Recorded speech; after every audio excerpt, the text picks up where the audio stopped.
¿Qué tal? Muy buenos días. Un martes más el Señor nos permite estar aquí para poder reflexionar en nuestro tema de la Eucaristía. ¿Cómo has visto los temas anteriores? ¿Te han dado inquietud para conocer más? ¿Te han dado luz para poder entender un poquito todo este misterio a la luz de la palabra, de la tradición y del magisterio un poquito más? Y sobre todo, ¿te han dado vivencia en tu Eucaristía? ¿Has sentido esa presencia real del Señor? Ya la sentías desde luego, pero ¿cómo Él quiere tocar nuestros corazones y llegar? Bueno, pues si algo de esto ha pasado es porque el Espíritu Santo nos ayuda, nos ilumina y espero nos guíe este día en el tema que vamos a ver, que es la presencia de Jesús, sí, pero lo que es el sacrificio, el carácter sacrificial de lo que es la Eucaristía. Y quizás te voy a preguntar qué entiendes tú por sacrificio y qué entendemos por el sacrificio de Cristo. Pues le vamos a pedir al Espíritu Santo nos dé su luz y su guía, venga y inunde nuestros corazones con su amor, nuestra mente nos dé inteligencia y podamos expresar todo y solo lo que el Señor quiera que digamos aquí. Le pedimos también a María Santísima, nuestra Madre, nos cobije bajo su manto, nos lleve hacia Jesús y nos ayude a vivir más intensamente cada Eucaristía a la que asistamos. Pues mira, tenemos en este tema algo que a todos nos va a llevar a entender, espero en Dios, un poquito más lo que es el sacrificio y el sacrificio de Jesús. Para ello, pues como siempre, tu libreta, tu Biblia, porque en la palabra de Dios vamos a ver ahora este sacrificio de Jesús, y hoy también te voy a hacer algunos comentarios valiosísimos del magisterio de la Iglesia en este documento que pues realmente fue una aportación valiosísima de su Santidad Juan Pablo II a la Iglesia, que es la Eucaristía y la relación con la Iglesia. En latín es Iglesia de Eucaristía. Y como te he dicho alguna vez, la Iglesia hacia la Eucaristía y la Eucaristía hacia la Iglesia. Pero aquí vamos a ver también lo que nos habla del sacrificio de Jesús.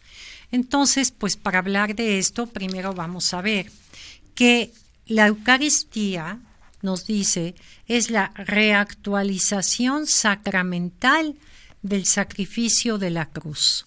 Es decir, de la ofrenda de su vida que Cristo ha hecho al Padre al morir en la cruz para salvación de los hombres. Reactualización.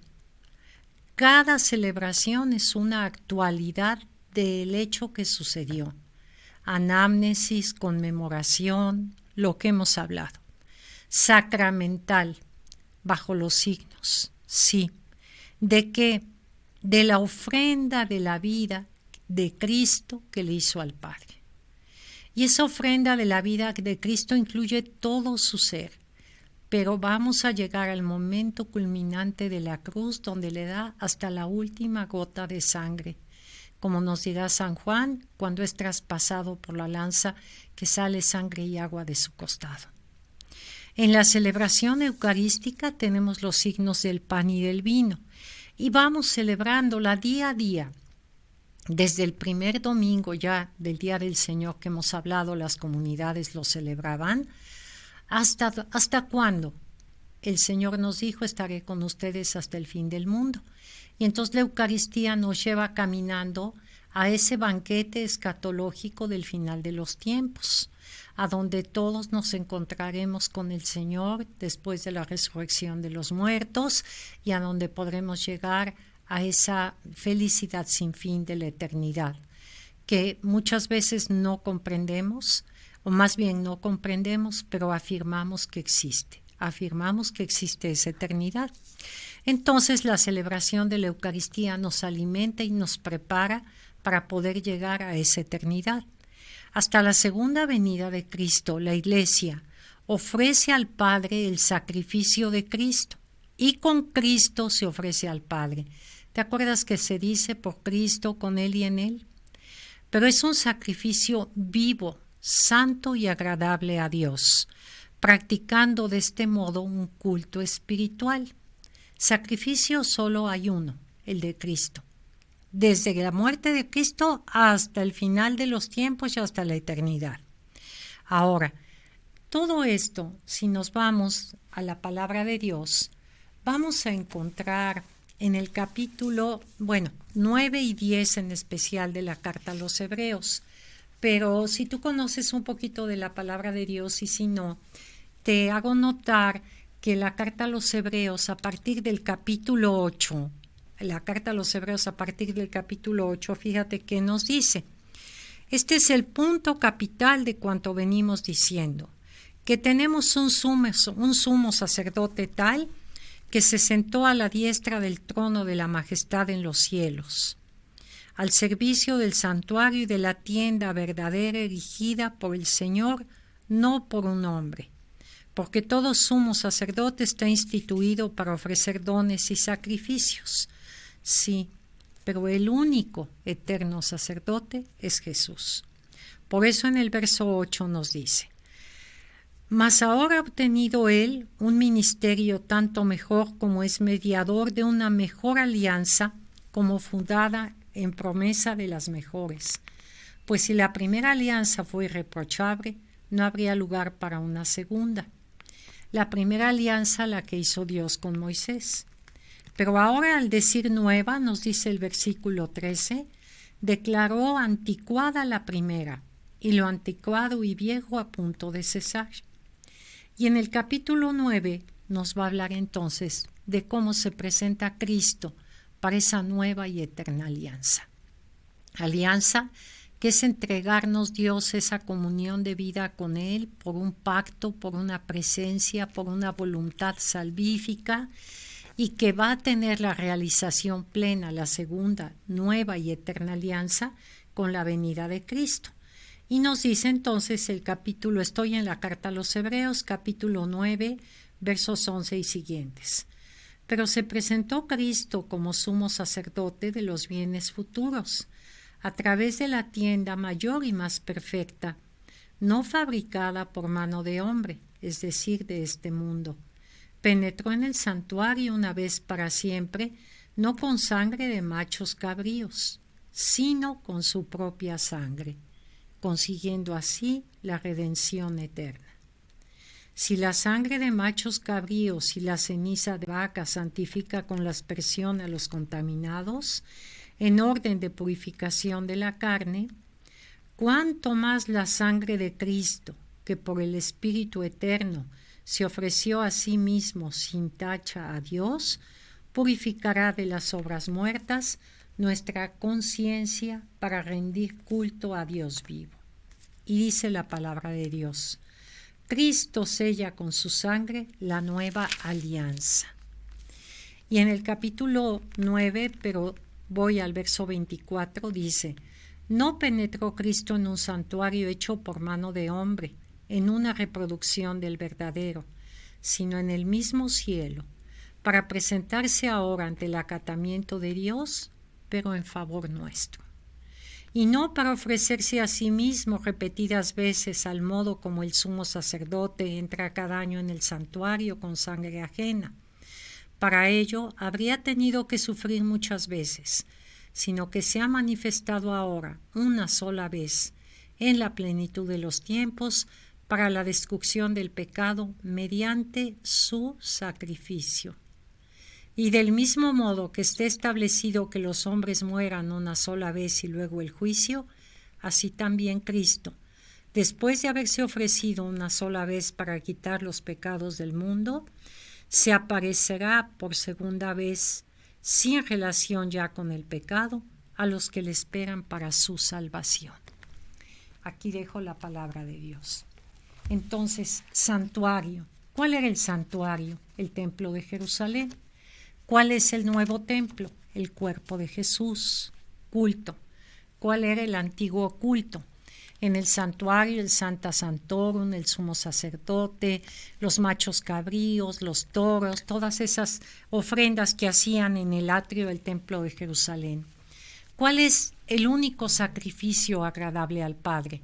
Cristo Jesús, ofreciéndose a sí mismo con su sangre. Voluntariamente aceptada. ¿Te acuerdas que lo decimos?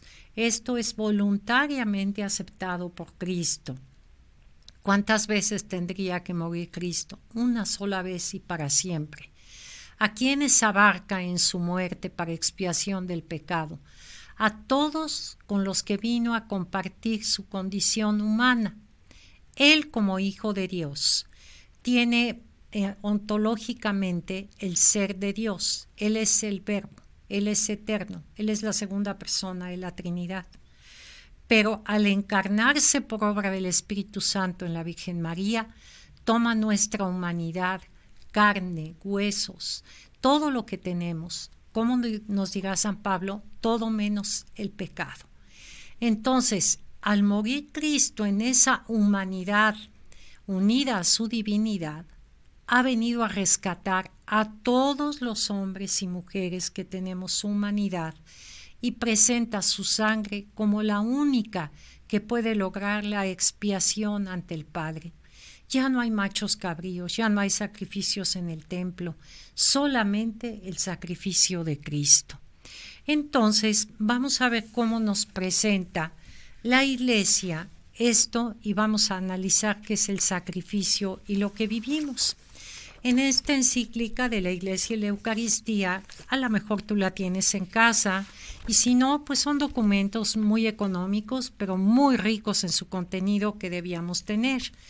Dice el verso 11, el número 11, porque aquí es por número, dice, el Señor Jesús, la noche en que fue entregado, instituyó el sacrificio eucarístico de su cuerpo y de su sangre. Fíjate, sacrificio eucarístico.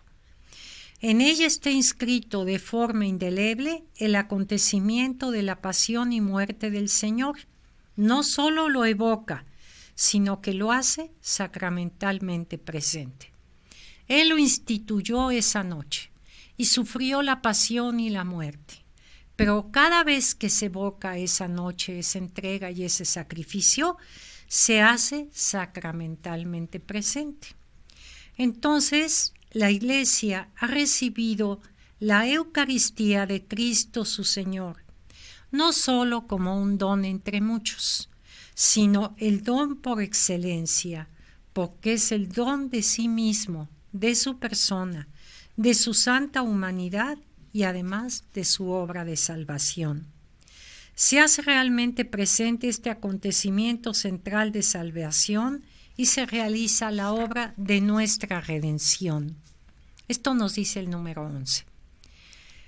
Vamos a ver qué nos dice el número 12. Todo esto es para alimentar nuestra mente con la Escritura, con tradición y magisterio, para luego tratar de entenderlo nosotros. El número 12 nos dice, fue entregado por nosotros y derramada su sangre por nosotros, y manifestó su valor sacrificial, haciendo presente de forma sacramental su sacrificio.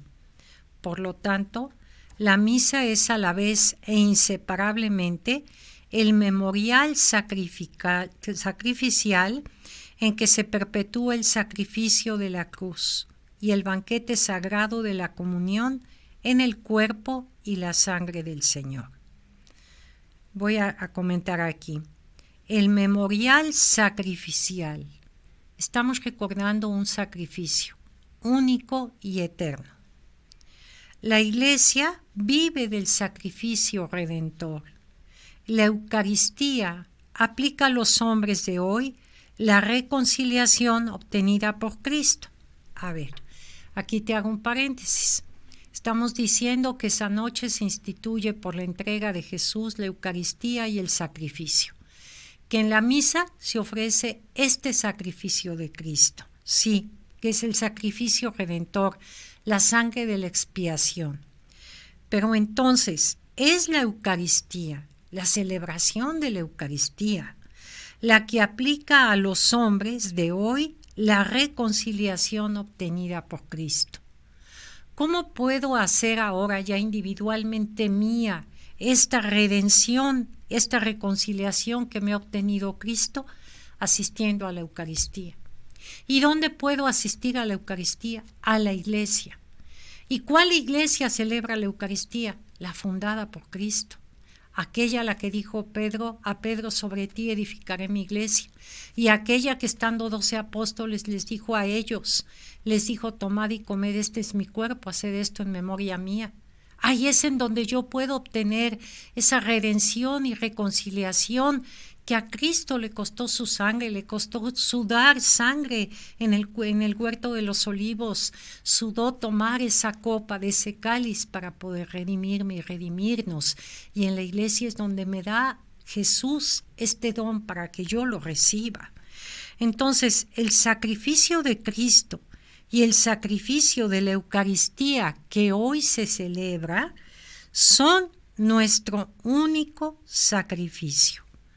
El único sacrificio, el que se ofreció y el que se ofrece dentro del marco de la Eucaristía, dentro de la celebración de la Eucaristía. La celebración de la Eucaristía es sacrificio en sentido propio, ¿sí? Es un don que Cristo le da a su Padre y que nos entrega a nosotros. Es un don, nos dice aquí, un sacrificio que el Padre aceptó correspondiendo a la donación total de su Hijo hasta que se hizo obediente hasta la muerte. Y Cristo ha querido además hacer suyo el sacrificio espiritual de la Iglesia, llamada a ofrecerse a sí misma unida al sacrificio de Cristo. Por eso, nos dirá el Concilio Vaticano II, nos dice aquí su Santidad Juan Pablo, que al participar en el sacrificio eucarístico, fuente y cima de la vida cristiana, ofrecen a Dios la víctima divina y a sí mismos con ella. Y aquí entra otra dimensión que trataremos en otro tema porque es amplísimo, del ofrecimiento en la Eucaristía. Es Cristo quien se ofrece, la Iglesia quien se ofrece con Cristo y cada uno de los que formamos la Iglesia. Pero hoy vamos a ver el sacramento de la celebración de la Eucaristía que tiene el carácter sacrificial de la entrega de Cristo, el sacrificio de Cristo en la cruz, su entrega voluntaria. Y entonces, primero que nada, quiero comentar contigo qué es un sacrificio para poder ir entendiendo el carácter sacrificial y todo lo que con eso conlleva. El sacrificio podemos entenderlo como la entrega de un bien por un valor superior, sobre todo por una persona, y se basa en la trascendencia del hombre y se realiza de múltiples maneras. Vuelvo a decirte, sacrificio es, en un sentido general, la entrega por un bien superior, sobre todo por una persona, de un bien para obtener un bien superior. O sea, el sacrificio es la entrega de un bien para obtener un valor superior. Cristo está entregándose totalmente al Padre. Él es el mayor don que puede haber. Y se está entregando al Padre para obtener para nosotros la expiación, la reconciliación y el perdón de los pecados. Ahora, el sacrificio, nos dicen en sentido estricto, es la entrega que toma cuerpo y se hace visible en una acción o acontecimiento. La forma suprema de sacrificio es la entrega martirial de la vida, en reconocimiento de la soberanía absoluta de Dios. ¿Quién es el primero que entregó su vida en sacrificio y martirio al Padre? Jesús. Y la sangre de Cristo es la sangre de Dios hecho hombre. Por lo tanto, es el sacrificio único e irrepetible, ¿sí? Ahora, este sacrificio que se entrega vive de la esperanza de que Dios acepte el don y otorgue su comunión y nos obtenga un don. ¿Qué quiere decir esto?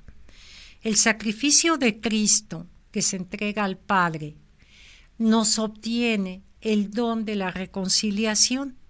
O sea que es un sacrificio de Cristo que tiene todos los méritos de Él entregados al Padre para que seamos nosotros justificados, aplicados a nosotros. O sea, Cristo se entrega para nosotros, por nosotros, y se entrega al Padre. Ahora, el concepto del sacrificio es muy amplio, sí, pero el sacrificio de Cristo, tenemos que entenderlo, que alcanza su punto culminante en el acto de la cruz.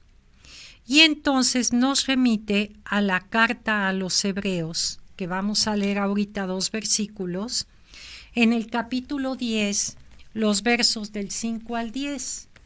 Dice la carta a los Hebreos, para que entendamos el sacrificio de Cristo ofrecido al Padre.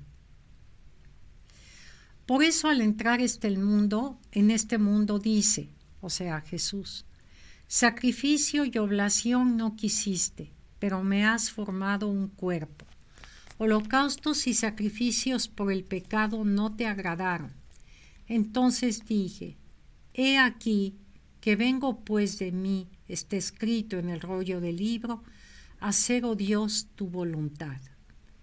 Y dice primero, sacrificios y oblaciones, holocaustos y sacrificios por el pecado no los quisiste, ni te agradaron. Cosas todas ofrecidas conforme a la ley. Entonces, he aquí que vengo a hacer tu voluntad. Abroga lo primero para establecer lo segundo, y en virtud de esta voluntad somos santificados, merced a la oblación de una vez para siempre del cuerpo de Jesucristo. Palabra de Dios. Mira, aquí vamos a entender, el autor de la carta a los Hebreos nos habla de que Cristo ha venido y es el que construye ese santuario, el que es el ofrecido al Padre, el que es el que con su sangre sella la nueva y eterna alianza. Pero le dice al Padre, he aquí que he venido a cumplir tu voluntad. Ya no aceptas holocaustos, sacrificios. Te recuerdo que Cristo nació en el pueblo judío y que si conoces un poco del libro de Levítico y de la costumbre del pueblo judío, ofrecían holocaustos y sacrificios. Ofrecían continuamente esos animales y esos sacrificios para poder estar como en comunión, en agradecimiento con Yahvé, que se les había revelado como el Padre de ese pueblo. Pero cuando viene Jesús, ya no se necesitan ni holocaustos ni sacrificios. Jesús ya nos ha revelado a ese Dios como nuestro Padre, como Abba, como el único Dios verdadero que ha mandado a su Hijo y que nos enseña a decirle Padre y Padre nuestro. Y también Él ha venido a ofrecerse como la única víctima agradable a ese Padre, ya no la sangre de un toro, ni de un macho cabrío, ni de una tórtola, sino el sacrificio de un Dios hecho hombre, el sacrificio del Hijo que tomó la voluntad del Padre y vino a salvarnos. Entonces, por eso dice, en virtud de esta voluntad de Dios, somos santificados, gracias a la oblación de una vez y para siempre del cuerpo de Jesucristo. Palabra de Dios te digo. Entonces podemos entender cuántas víctimas necesitamos para que sean ofrecidas por nuestros pecados. La única agradable, la sangre de Cristo. Esta víctima se ofreció una sola vez y para siempre, y se reactualiza, se vuelve a hacer en cada Eucaristía. Ahora, la resurrección que nosotros sabemos constituye la última perfección de todo este caminar de Cristo en la tierra. Esta confirmación de la entrega de Cristo al Padre, una entrega de sacrificio y de martirio, va a tener de parte del Padre el ver que Jesucristo ha resucitado. Y no solo resucitado, sino también exaltado a la derecha del Padre. Y entonces la Iglesia vamos a tener para el Padre el ofrecimiento de Jesucristo como víctima. Y aparte hacer Jesús ese sacrificio cultual, de culto al Padre.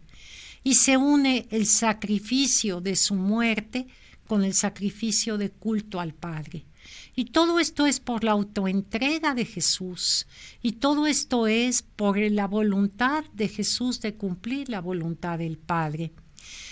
En lo que es el relato de San Pablo y de San Lucas de la Última Cena, dijéramos que tiene una resonancia martirial, la muerte de Jesús, su entrega, con la del siervo que nos presenta Isaías en los 4 cánticos del siervo, especialmente Isaías 53.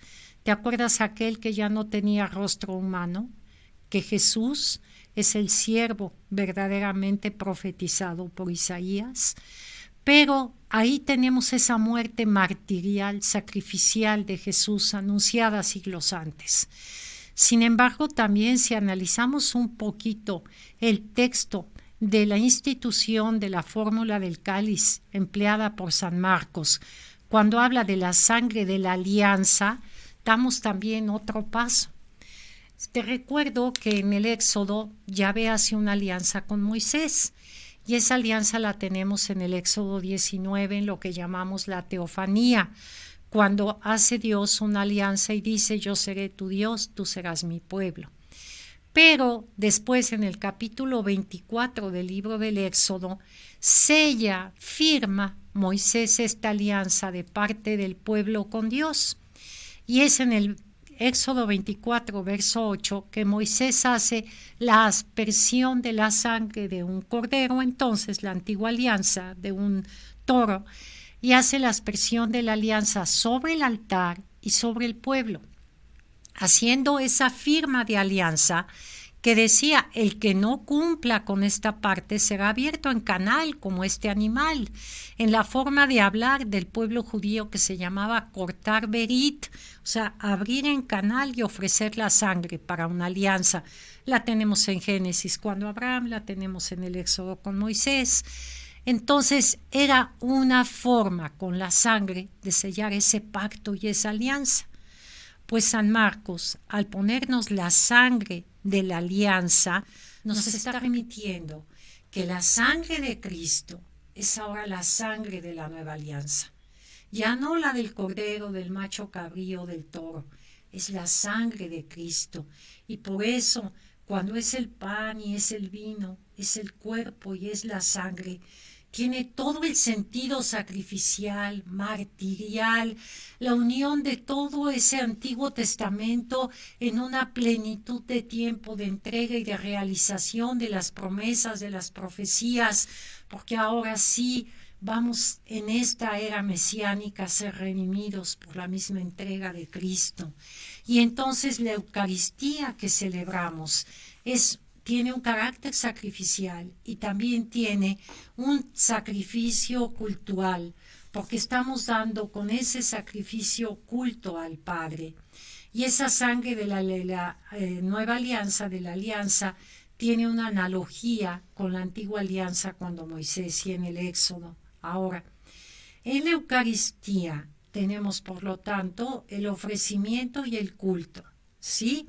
Ahora, la Eucaristía es presentada por Cristo y es activa y memoria de ese sacrificio. Se renueva. Ya no es el sacrificio cuento en donde hay sangre en el altar, sino es el sacrificio incruento, porque nos ha dejado a través de las palabras de la consagración, diciéndole a los apóstoles, cada vez que esto lo hagan, lo hacen en memoria mía, el poder actualizar ese momento, ese sacrificio y esa entrega. Tenemos que la Eucaristía también es una realización memorial de todo lo que se ha hecho a partir de la última cena y muerte de Jesús hasta ahora. Es lo mismo, no hay ningún cambio. Y hay una presencia activa y sacrificial siempre del mismo Cristo presente. La Eucaristía, por tanto, es la afirmación, que Cristo esté en la Eucaristía siempre de una manera sacrificial y cultural, es la afirmación fundamental de toda la doctrina que tenemos que tener presente cuando se celebra la misa: el sacrificio de Cristo. Y eso está avalado en la Escritura, en la tradición y en el magisterio. Y aquí tenemos que la existencia sacrificial de Jesús bajo las especies de pan y vino, vamos a ver cómo desde la Escritura, entrar un poquito en ella, ya podemos ir entendiendo esta muerte expiatoria. Se nos dice, en la última cena, Jesús anuncia de palabra su muerte como una entrega martirial y una entrega cultual y sacrificial. Y se nos dice que ya en Primera de Corintios 11:25 es el relato de la institución de la Eucaristía, y su paralelo en 14, Jesús descubre todavía más claramente su suerte dándose como comida. Al dar a comer su cuerpo y su sangre, hace presente no solo su muerte, sino también su resurrección. Y Él dispone de sí mismo, dice: doy mi vida, pero yo la puedo dar y la puedo recuperar. Y mediante su entrega para ser comido, Jesús entrega y simboliza su muerte expiatoria, es decir, en favor de todos. Jesús no muere para morir por él mismo, sino muere en favor de todos. Y nos está anticipando en estas palabras de la Eucaristía su muerte expiatoria. Él anuncia de palabra lo que hace con la acción y simboliza con la palabra y la acción lo que va a ser una perpetuidad del acontecimiento. Y por eso te comentaba en la carta a los Hebreos cómo se nos presenta con un amplio tema el sacrificio cultual del sumo sacerdote. Jesús es la víctima, una sola, el sacrificio ofrecido al Padre, pero Jesús también es el sumo sacerdote. En el Antiguo Testamento el sumo sacerdote o los sacerdotes ofrecían las víctimas. En el caso de la Nueva Alianza, Jesús mismo es el que se ofrece como víctima. Y Juan nos va a atestiguar incluso en el Evangelio de Juan capítulo 19, verso 33 y siguientes, cómo Jesús muere como el verdadero Cordero Pascual y cómo la sangre brotó de su costado y sigue corriendo en la Eucaristía, poniendo de manifiesto el origen de esta en la muerte de Jesús. La Eucaristía la tenemos que entender en el origen, en la entrega de la muerte de Jesús. El Cordero Pascual, al mismo tiempo que Jesús muere en la cruz como el único Cordero Pascual, mueren los corderos en el templo, nos dice el Evangelio de Juan al relatarnos la pasión. Pero ya esos corderos no lograban la expiación del pecado del pueblo, sino la lograba el Cordero que estaba alzado en una cruz, el que iba a traer a todos los hombres hacia él. Y a este Cordero Pascual le traspasa el pecho con la lanza aquel soldado, y mana sangre y agua, y nos dice: brotó de su costado sangre y agua que sigue corriendo en la Eucaristía y pone de manifiesto el origen de esta en la muerte de Jesús. Ahora te hago un comentario personal. Yo cuando leo todo esto en los libros y en la Biblia y veo un poquito la tradición y libros sobre la Eucaristía, digo: Señor, entonces cada día que yo me presento a la Eucaristía, por la gracia que tú me das, los días que puedo hacerlo, estoy asistiendo a ese Gólgota donde tú mueres por mí y por cada uno de nosotros. Y también estoy asistiendo en ese sacrificio al perdón de mis pecados, a la expiación de mis culpas, a la reconciliación con el Padre. Claro que poco después, cuando el Padre dice misterio en nuestra fe, también aclamo la resurrección, también anuncio esta resurrección hasta que vuelva. Pero entonces podemos ver que basado en la Escritura, y bueno, yo te dejaría como tarea leer bien a conciencia el centro de la carta a los Hebreos, capítulos 8, 9 y 10, para entender el carácter sacrificial, la dimensión y la expiación. Pero la escritura, ¿qué nos dice la tradición? La tradición, ¿te acuerdas? Que es también esa riqueza que la Iglesia nos va legando para ir entendiendo cómo la palabra de Dios, que siempre es actual y viva y nos va enseñando, se va aplicando y se va viviendo. Dice, la tradición también da testimonio de la cena del Señor como presencia viva y memorial de la muerte sacrificial de Jesús. Vuelvo a nombrar a San Ignacio de Antioquía, porque es el primero en la patrística. Él muere en el 110. San Ignacio predicaba diciendo, tenía unas cartas, el Ignacio de Antioquía, dice, la carne de nuestro Salvador Jesucristo, la que padeció por nuestros pecados, la que por su bondad resucitó el Padre, la considero como la realidad marcada por la muerte y resurrección. O sea, en la Eucaristía, San Ignacio nos dice, está la carne de nuestro Salvador Jesucristo, la que padeció por nuestros pecados, la que se ofreció al Padre y la que resucitó. Aquí, cada vez que se ofrece, vuelvo al misterio, a la anamnesis, al recordarlo. Y vamos a tener, San Cipriano, por ejemplo, decía, la Eucaristía es memoria, es los primeros siglos, y ya hablan así. La Eucaristía es memoria del sacrificio en el que Cristo se ofreció a sí mismo al Padre. O sea, Cristo se ofrece como víctima, Cristo sangra como víctima, Cristo muere como víctima. Bueno, esta presencia de la víctima continúa y nos dice que es el único ofrecimiento que se realiza en la Eucaristía, el ofrecimiento de esta víctima, a la que se pueden unir los ofrecimientos de la Iglesia. Por lo tanto, la Iglesia primitiva celebraba ya la Eucaristía con la víctima y el sacrificio, en vez de aquellos sacrificios que se ofrecían en el templo y que ya no eran agradables al Padre, habiendo entendido la nueva y eterna alianza con la sangre de Jesús. Pero también hay que notar algo. La Iglesia primitiva no entendió la anamnesis, o sea, la celebración, como un recuerdo, porque no lo es, algo evocador, sino como la verdadera presencia viva. Y entonces esa presencia viva es la que nos transmitieron de generación en generación y por la tradición.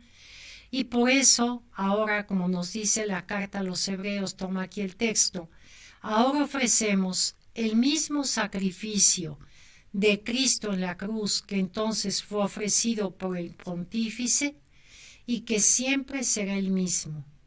Hacemos conmemoración del sacrificio, ofrecemos el mismo sacrificio y eternamente será el único sacrificio agradable al Padre. ¿Qué nos dice el magisterio de la Iglesia?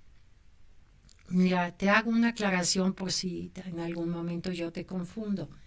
La base de todo es Jesús, desde luego, la revelación del Padre.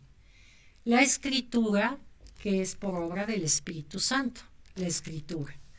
De ahí va a venir la tradición en la Iglesia, formada y enriquecida con estos 8 siglos de la patrística y después los santos y todos aquellos grandes pensadores que en la Iglesia nos han interpretado lo que es la Escritura y la tradición. Y ahora viene entonces el magisterio. Y el magisterio de la Iglesia es la enseñanza que nos dan los papas en sus pontificados, de acuerdo totalmente a lo que es la revelación en la Escritura y en la tradición. Camino, Escritura, tradición y magisterio. Por lo tanto, el magisterio de la Iglesia expresa continuamente la concepción de la misa como sacrificio memorial de Cristo. Esta es la concepción de la Iglesia. La misa es el sacrificio memorial de Cristo. Y tenemos afirmaciones ya muy claras de esto después del Concilio de Trento. En el Concilio de Trento, que se llevó a cabo en el siglo XVI, y aunque tuvo 2 sesiones por interrupción, cuando el Concilio de Trento termina, hay una definición en la sección 22 tal, bueno, que dice lo siguiente: la misa, esto dice Trento, la misa es sacrificio en sentido verdadero y propio, no solo un sacrificio de alabanza y de acción de gracias, sí, o una simple conmemoración del sacrificio de la cruz, no.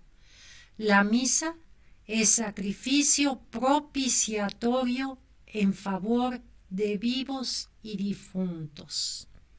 Y aquí también me detengo un poco. Sacrificio propiciatorio. ¿Qué propicia? Expiación, gracia, perdón, bendición. Y dice Trento, para vivos y difuntos. Y pues yo lo poquito que he llegado a leer, he encontrado también que dicen que una misa asistida cuando estamos vivos contiene tantas gracias que después muchas que digan por nosotros ya difuntos no alcanzan tantas. Esto te lo digo por invitarte a que asistas a la Eucaristía vivo y también a que apliquemos misas por los difuntos, porque también en la enseñanza está, bueno, eso viene la enseñanza de rezar por los difuntos ya desde el segundo libro de Macabeos, en el libro de sabiduría tenemos ya revelado la eternidad, en fin, pero el rezar por nuestros difuntos, lo máximo que podemos ofrecer por ellos es el sacrificio de Cristo en la Eucaristía. Y lo máximo que podemos hacer nosotros estando vivos es buscar asistir a la Eucaristía. Entonces nos dice el Concilio de Trento, y luego lo reafirmarán los concilios que vienen desde Trento hasta el Concilio Vaticano II, que es el último de los 21 concilio ecuménico, que la misa es el sacrificio de Cristo. Y te lo leí al inicio cuando tomaba yo la encíclica de Juan Pablo II, que dice en el número, ahorita te digo porque ya se me olvidó el número, en el número 11, dice, instituyó el Señor Jesús la noche que fue entregado, instituyó el sacrificio eucarístico. Nos dice Iglesia y Eucaristía en el número 11. Entonces, Trento, el Concilio de Trento, siglo XVI, nos dice, la misa es sacrificio en sentido verdadero y propio, no solo un sacrificio de alabanza y de acción de gracias, o simple conmemoración del sacrificio de la cruz, sino sacrificio propiciatorio en favor de vivos y difuntos. Y voy a continuar. El decreto del sacrificio de la misa describe la esencia de la Eucaristía, diciendo que Jesús dejó a su esposa amada, la Iglesia, un sacrificio visible, como exige la naturaleza humana, por el que se representará aquel sacrificio cruento que había de realizarse una vez en la cruz y para siempre, y su memoria permaneciera hasta el fin de los siglos, y su eficacia saludable se aplicara para la remisión de los pecados que se cometen diariamente. Entonces, este sacrificio, dice aquí, exige la naturaleza humana algo visible. Y lo visible que ahora tenemos es el pan y el vino. El sacrificio de Jesús tuvo su cuerpo y su sangre. Bueno, podemos deducir entonces, ya para terminar, que la Eucaristía, ¿verdad? Tenemos ahí la presencia activa de la muerte sacrificial de Jesús. A ver, ojalá pudiéramos grabarnos este pensamiento. La Eucaristía es la presencia activa de la muerte sacrificial de Jesús. Si yo reflexiono esta afirmación, estoy diciendo que en la misa, esa muerte de Jesús estoy haciéndome presente, activamente Jesús está muriendo allí, está redimiéndome y presentándome al Padre redimida, que yo proclamo, anunciamos tu muerte y proclamamos tu resurrección. Ven, Señor Jesús. en miras y en tiempo al encuentro en la eternidad, pero que hoy yo estoy presente en el sacrificio de Jesús, porque la Eucaristía es la presencia activa de la muerte sacrificial de Jesús. Y el símbolo caracteriza el hecho de una realidad en el orden creado, el pan y el vino. Pero el mismo Jesús ha dado a la Eucaristía la nueva significación, la de ser su sacrificio en la cruz, la de ser el glorificado, Él, el que realiza esta significación con una profundidad óntica incomparable. Óntico es de su ser, ¿sí? Entonces, ¿qué se necesita para poder entrar en esta dimensión de entender la misa como el sacrificio de Jesús, el sacrificio redentor en la cruz, el que me hace a mí de nuevo un hombre nuevo? Pues se necesita fe. Y por eso aquí es muy importante la actitud del creyente. Y la actitud del creyente va a ser un reflejo de la fe del creyente. Y a la Eucaristía voy a asistir con la fe que me lleve a la actitud y a la vivencia de esta hacerme uno en el momento con Cristo de su muerte, desde hacerme dueño de eso que Él está ofreciendo por mí, de sentirlo realmente en mí. Para poder terminar esto, te voy a leer esto. Dice: el sacrificio de salvación que se ofreció en la cruz se hace presente no solo en la conciencia presente de lo creyente de los participantes, sino en el acontecimiento sacramental bajo las auspicios del pan y del vino, y da vida a los que la reciben y les llena el alma, y el acontecimiento pasado se hace no una repetición, sino una presencia para que todos podamos hacernos dueños de esta sangre de Cristo que nos redime. Las acciones salvíficas de Jesús no han pasado sin más. Son acciones de Logos. El Logos es Cristo, la palabra de Dios, que se adentran en la eternidad, tienen carácter de perennidad y, como decisiones humanas de Jesús, están dirigidas y referidas total y radicalmente a la eternidad, y son fundamental en nuestra fe adherirnos a este cuerpo y sangre de Cristo para ser redimidos en Él. Pues qué riqueza, cuánto misterio, cuánta enseñanza, cuánta revelación. Podemos seguir y seguir hablando de la Eucaristía, pero pues yo te invito a que en cada día, al recibir a Jesús, valoremos más su sacrificio, lo acompañemos en su dolor, nos alegremos de su resurrección y vivamos en su servicio, llevando a los demás, aunque sea una semillita de fe, un momento de alegría, una invitación para que cada día también participen más en la Eucaristía, participen con más fe y podamos así edificar la iglesia por la que Cristo ha dado su vida. Pues muchas gracias por acompañarnos hoy también, pidiéndole la bendición al Señor. Nos despedimos rezando nuestra oración de la Eucaristía. De tarea, si la quieres hacer, te recomiendo la lectura de la carta a los Hebreos, capítulo 8 al capítulo 10. Y tenemos nuestra oración. Gracias, Señor, por la Eucaristía. Gracias porque en la última cena partiste tu pan y vino en infinitos trozos para saciar nuestra hambre y nuestra sed. Gracias, Señor, porque en el pan y en el vino nos entregas tu vida y nos llenas de tu presencia. Gracias, Señor, porque nos amaste hasta el final, hasta el extremo, que se puede amar. Morir por otro, dar la vida por otro. Gracias, Señor, porque quisiste celebrar tu entrega en torno a una mesa con tus amigos, para que fuesen una comunidad de amor. Gracias, Señor, porque en la Eucaristía nos haces uno contigo, nos unes a tu vida en la medida en que estamos dispuestos a entregar la nuestra. Gracias, Señor, porque todo el día puede ser una preparación para celebrar y compartir la Eucaristía. Gracias, Señor, porque todos los días puedo volver a empezar y continuar mi camino de fraternidad con mis hermanos y mi camino de transformación en ti. Amén. Gracias, Señor, por la Eucaristía. Que el Señor nos bendiga y nos permita seguirlo siempre en la Eucaristía. Muchas gracias.